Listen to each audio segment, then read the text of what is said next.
Try this chicken soup with tofu. Napakagaan sa tiyan at napakasarap niya.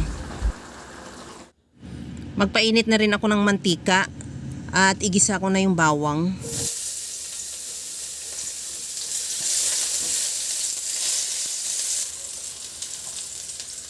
Igisa ko na rin yung sibuyas. Sinabay ko na yung white part ng sibuyas dahon o yung spring onion. Ilagay ko na rin yung kamatis.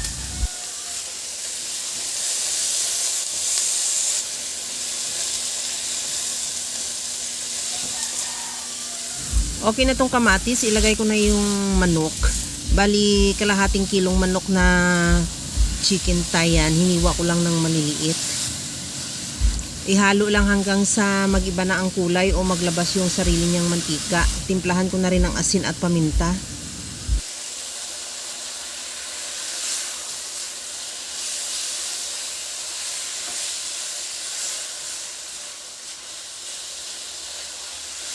Okay na tong manok, maglagay na ako ng tubig.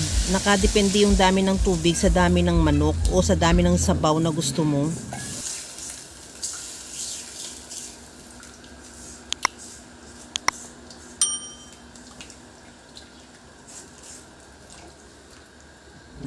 Takpan ko muna hanggang sa maluto lang din yung manok. Since luto na yung ating manok, ilagay ko na yung tokwa. Bali, 2 pirasong tokwa na hiniwa ko lang ng maliliit na pa-cubes. Tikman ko na rin yung sabaw kung okay na yung timpla. Maglagay na ako ng liquid seasoning. Kahit anong seasoning available sa'yo, pwede. Pwede yung granules or yung cubes. At isunod ko na ilagay yung Baguio pichay na hiniwa ko lang din ng maliliit. Kagaya lang sa nakikita po sa video. At ihalo hanggang sa mahalo lang na mabuti yung pichay sa ating sabaw.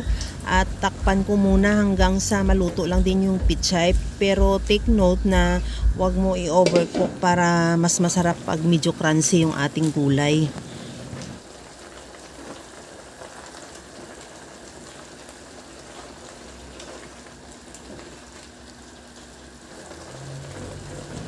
Since luto na yung ating Baguio pichay, tikman ko na rin kung okay na yung timpla niya.